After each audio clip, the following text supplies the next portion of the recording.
The brand new Sun Princess has been one of the most anticipated cruise ships in recent years, and I just spent 7 nights on board, sailing from Barcelona to Rome. In this video, I'll share my honest review of the ship's dining, entertainment, service, and value for the money, and let you know whether the Sun Princess lives up to the hype. And if you enjoy cruise reviews like this, consider subscribing so you don't miss the next one. From its 3-story glass-enclosed dome to the new Princess Arena, the Sun Princess introduces new design features that no other Princess ship has. But does new always mean better? Let's dive in.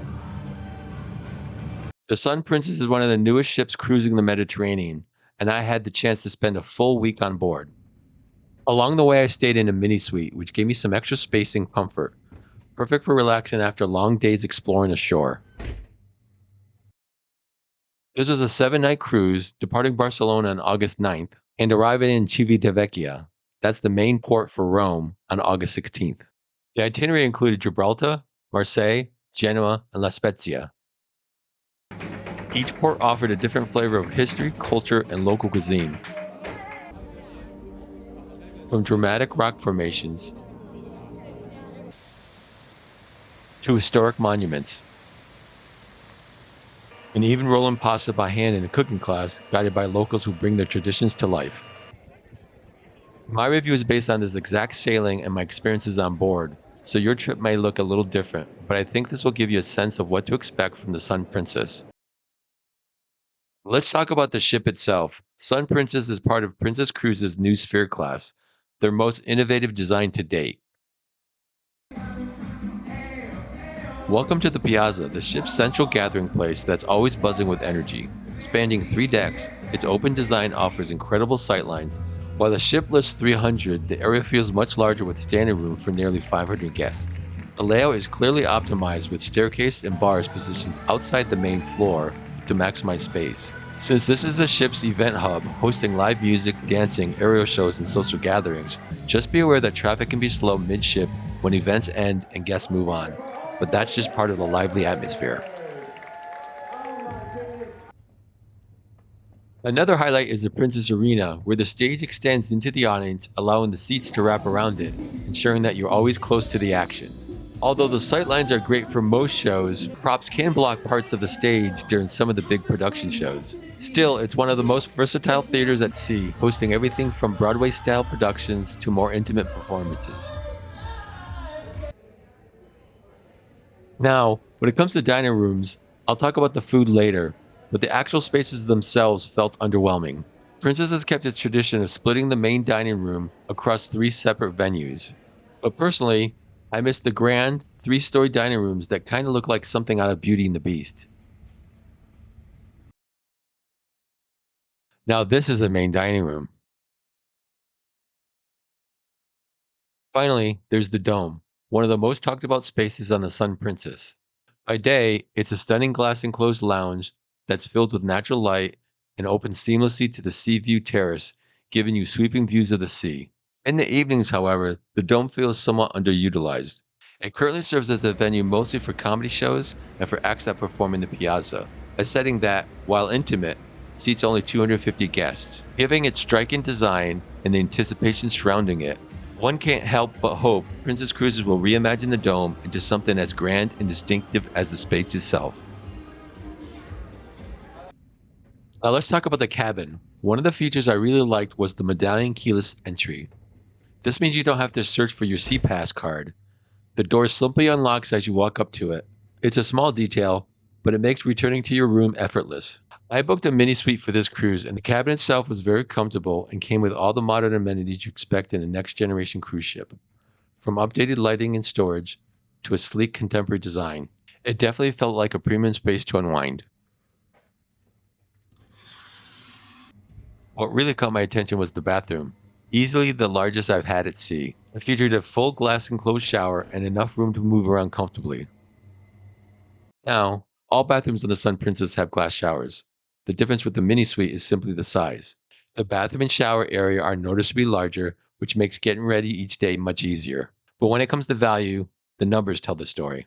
We were traveling as a family of 4, and I usually book 2 cabins for more space and 2 bathrooms. But this time, because we used the friends and family discount, we could only book 1 cabin, so we chose a mini suite. To give you a sense of the pricing, here's an example of a similar 7-night Sun Princess cruise in August 2026 sailing the same region. With 4 guests in a cabin, the mini suite starts at $15.29 per person. Now look at the ocean view. It starts at just $8.39 a person. That's almost half the cost. Even the balcony, starting at $10.29 per person, is several $100s more than the ocean view. And there's something else to think about. 2 ocean view cabins give you about 424 square feet of space and 2 bathrooms, compared to 303 square feet in a mini suite, including the balcony. So for nearly the same price, or even less, you can get more total space and double the comfort. However, without the friends and family discount, I would have booked an ocean cabin instead and saved over $2,700. For me, the best value is spending less money on the room and putting those savings towards excursions, specialty dining, and even purchases on shore. The experiences that truly make the trip memorable. Save on the cabin, splurge on the experience. Dining is one of the biggest parts on any cruise, and on Sun Princess, it was a real highlight. Let's start with Deck 9, where you'll find 4 popular dining spots: the Eatery, the Americana Diner, the Promenade, and the International Cafe. The Eatery is the ship's main buffet, and honestly, it had something for everyone. There were made to order Asian noodle dishes, everything from ramen to stir fried chow mein and rice bowls, along with customizable pasta that fit perfectly with the Mediterranean itinerary. There was also a daily carving station with a wide variety of grab and go options. We never had trouble finding a table, which made the experience even better. Right next door, the Americana Diner complements the eatery with similar selections and extra seating. I especially enjoyed breakfast here, where I could get made to order eggs, including omelets, without the usual wait. And then there's the promenade, which gives you an outdoor spot to enjoy burgers, hot dogs, tacos, burritos, pizza, and ice cream without hiking up to the top decks. And finally, the International Cafe, located just off the piazza, was perfect for snacks and light meals. It offered grilled sandwiches, bakery treats, and rotating daily specials. My wife's favorite was the banh mi, a delicious sandwich that, unfortunately, was only available one day. Still, enjoying a snack here while watching a piazza event, like a fruit carving demonstration, was a nice touch of atmosphere. Up on deck 17, the Lido options were just as impressive. You'll find Lido Greens, Lido Grill, Lido Tacos, Lido Slice, and Coffee and Cones, all conveniently located near the pools. My favorites were the made to order California nachos and shawarma with freshly shaved meats from Lido Tacos, and of course, the pizza from Lido Slice. Princess Pizza never disappoints, and you'll never wait long for a fresh slice because they just keep making them. As for the main dining rooms, I mentioned earlier that the spaces themselves were a bit underwhelming in design, but the food quality was some of the best I've had in a long time. And that's saying something since I've been on 5 cruises this past year. The service started a bit rocky at first, mainly because one traveler in our group had a no dairy restriction. It took a few days to get it right, but once they did, the meals and desserts were excellent. Lastly, I skipped specialty dining on this cruise. With so many incredible restaurants waiting ashore in Europe, I decided to spend my dining dollars on land this time. Overall, Sun Princess delivered a strong dining experience, from quick bites by the pool to excellent main dining room dishes. Whether you're craving comfort food or something with a local twist, you won't go hungry on this ship. Entertainment is where the Sun Princess really shines. At the heart of it all is the Princess Arena, a state-of-the-art theater designed for immersive performances. Across the week, the arena hosted an impressive lineup. Day 1 opened with Powerhouse, featuring vocalist Zoe Hearn, whose energy set the tone for the entire cruise. Day 2 didn't go as planned. The theatrical show Fira was canceled due to a technical issue, but the cast stepped up and delivered Viva la Musica with just an hour's notice. Day 3 featured Black Magic with Magical Bones, blending illusion and storytelling in a way that had the audience completely spellbound. Day 4 brought laughter with comedian Phil Tagg, whose sharp wit and flawless timing made it one of the most memorable comedy shows I experienced on a cruise. Day 5 turned the arena into a concert hall. with the Princess World Orchestra Rock Edition, followed later that night by a crowd favorite, the Marriage Match Game Show. Day 6 featured the musical Stage Struck, and finally, on day 7, Fiero returned, and it was worth the wait.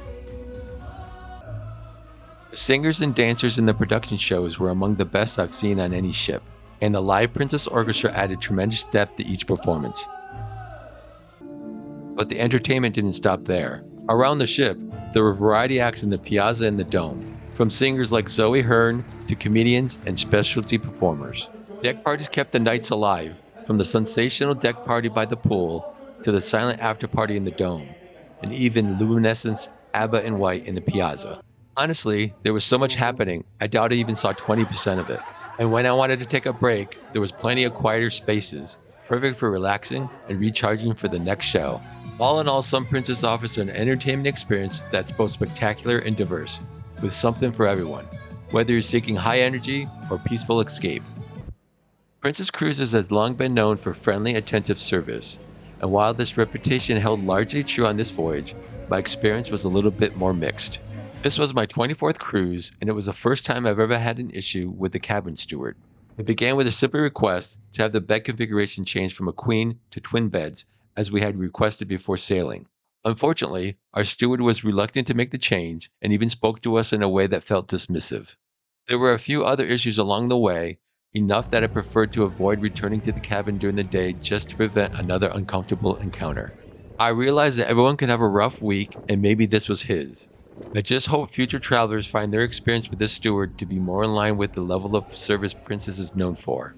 In contrast, the dining room staff showed the kind of dedication Princess is known for. We had some early challenges getting our no dairy restriction handled correctly, but the team never stopped trying. Midway through the cruise, the main dining room manager personally stepped in, and from that point forward, everything was perfect. The service, the attention, and the care were all exceptional. The real standout of the entire voyage was the cruise director, not only engaging and visible throughout the cruise, but even standing on the gangway in Civitavecchia to bid guests farewell as they disembarked. That personal touch says a lot about his leadership and the pride he takes in guest experience. So, while this sailing had a few service challenges, it also reminded me that Princess still delivers some of the warmest and most professional hospitality at sea when it counts most. This Mediterranean itinerary was wonderfully port intensive, just the way I like it. Each port offered its own character, from history and culture to cuisine and stunning scenery. While Princess offers a variety of well organized excursions, I decided to plan all my onshore activities independently on this cruise. Not because there's anything wrong with Princess excursions, they're convenient and reliable, but in Europe, it's often easier to explore on your own. With excellent public transportation and walkable city centers, I could customize each day to my interests while saving a bit of money along the way. One of the highlights was a private cooking class I arranged myself, learning to prepare 3 traditional dishes in a local chef's home. It was a perfect way to experience authentic culture beyond the tourist stops. Since this video focuses on the Sun Princess itself, I'll share detailed guides for each port, including what to see, how to get around, and how to plan your day in upcoming videos. If you're curious about experiencing the Mediterranean your own way while still traveling comfortably, stay tuned. Those guides are coming soon. Now let's talk about the overall value. Cruising on the Sun Princess is one of those experiences where the value goes beyond the cabin walls. No matter which cabin you book, you're getting your lodging, dining, entertainment, and transportation between 4 different countries in one seamless journey. Of course, prices vary depending on cabin type, but the beauty of cruising is that everyone on board enjoys the same world class dining, entertainment, and service. So if you'd rather save money on your room, you won't miss out on what makes this ship special. And that's what I love about the Sun Princess. It gives travelers options. You can book a comfortable ocean view cabin for less and use those savings to enhance your experience. Whether you're exploring ancient cities on shore, trying a specialty restaurant, or simply extending your vacation a few extra days. In the end, it's not about having the biggest cabin, it's about using your budget in the way that brings you the most joy. Travel smart, experience more. Overall, the Sun Princess is a beautiful ship, Modern, elegant, and thoughtfully designed to deliver the next generation cruise experience Princess has been promising. It blends fresh innovation with the familiar touches longtime Princess guests appreciate: a relaxed atmosphere, attentive service, and a focus on comfort over flash. What stood out most to me was the guest mix. I'd say the Sun Princess, and perhaps Princess Cruises in general, tends to attract an older demographic. The overall atmosphere on board felt calm and easygoing, with most passengers there to enjoy good food, conversation, and classic cruising rather than nightlife or high energy entertainment. Another surprise was the nationality of the guests. Even though this was a Mediterranean itinerary, the majority of the passengers were from English speaking countries, mainly the United States, Canada, the UK, and Australia. I had expected more Europeans on board, but it seems that many travelers from that region may prefer cruise lines such as Costa, MSC, or Oceania for their Mediterranean vacations. It's also worth noting that Sun Princess isn't especially geared towards children or teens. There isn't even a video arcade on board. While there are dedicated youth spaces, families looking for a more youth focused experience might find better options elsewhere. So, if you're seeking a refined, English speaking cruise experience with an international backdrop, one that offers comfort, quality service, and a sense of familiarity, the Sun Princess delivers beautifully. It's not a party ship, and it doesn't try to be. For travelers seeking comfort, culture, and calm, the Sun Princess is a perfect fit. If you're curious to see every deck and every public space on the Sun Princess, check out my full ship video. I'll link it right here and in the description below. So if you've sailed on Sun Princess or have one booked, I'd love to hear your thoughts. So leave a comment and let's compare notes. Don't forget to like this video and subscribe for more cruise reviews and travel guides. It really helps the channel grow, and I've got a lot more content coming your way.